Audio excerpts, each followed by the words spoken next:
غزہ میں کیمپ پر اسرائیلی حملے میں درجنوں افراد کے ہلاک یا زخمی ہونے کی اطلاعات۔ امریکہ کے وزیر خارجہ 2 روزہ دورے پر برطانیہ پہنچ گئے۔ یوکرین کا روس پر 140 سے زائد ڈرون سے حملہ۔ وائس آف امریکہ واشنگٹن سے اہم خبروں کے ساتھ محمد جلیل۔ جنوبی غزہ میں بے گھر افراد کے کیمپ پر اسرائیلی حملے میں کم از کم 65 افراد ہلاک یا زخمی ہو گئے ہیں۔ غزہ میں حکام کا کہنا ہے کہ یہ حملہ منگل کی صبح ہوا ہے، جس میں اسرائیلی فوج نے حماس کے کمانڈ سینٹر کو نشانہ بنانے کا دعویٰ کیا ہے۔ کیمپ میں مقیم افراد اور طبی حکام کا کہنا ہے کہ خان یونس کے قریب کیمپ کو 4 میزائلوں سے نشانہ بنایا گیا، جہاں بے گھر ہونے والے فلسطینی بڑی تعداد میں مقیم ہیں۔ غزہ کی سول ڈیفنس ایجنسی کے مطابق حملے کے بعد کم از کم 20 خیموں میں آگ لگ گئی۔ اس حملے میں ہلاک و زخمی ہونے والے 65 افراد میں بچے اور خواتین بھی شامل ہیں۔ غزہ کی وزارت صحت کا اس بارے میں تاحال کوئی بیان سامنے نہیں آیا ہے، لیکن حماس سے منسلک شہاب نیوز ایجنسی کا کہنا ہے کہ اس حملے میں 40 فلسطینی ہلاک ہوئے ہیں۔ ادھر اسرائیلی فوج کا کہنا ہے کہ اس نے خان یونس میں حماس کے عسکریت پسندوں کے کمانڈ اور کنٹرول مرکز کو نشانہ بنایا ہے۔ Voice of America Urdu service کا ٹی وی شو ویو 360۔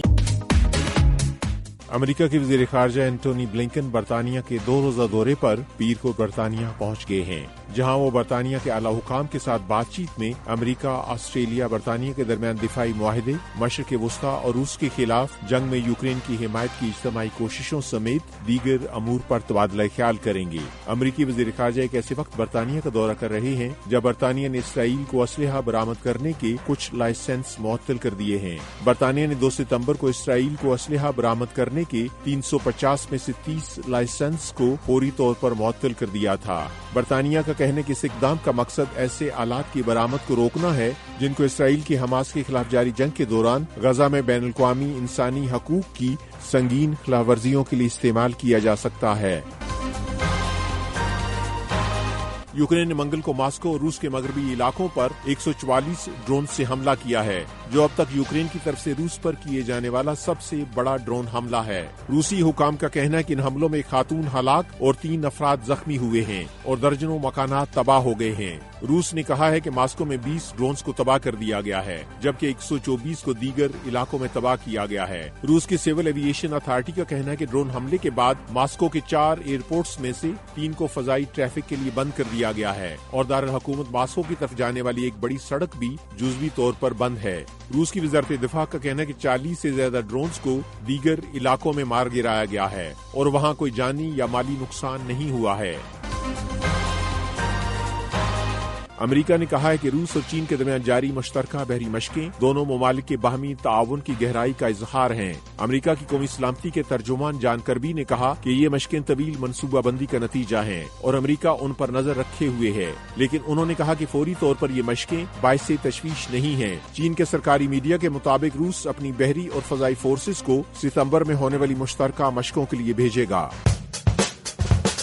یہ وائس آف امریکہ واشنگٹن ہے۔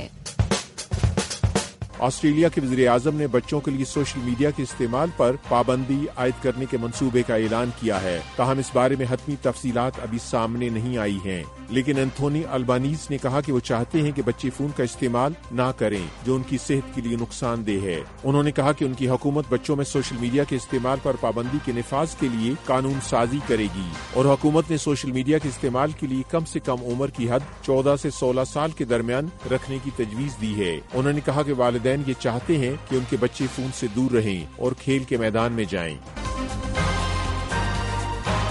وائس آف امریکہ واشنگٹن کی اردو سروس سے خبروں کا یہ بلیٹن اب ختم ہوتا ہے۔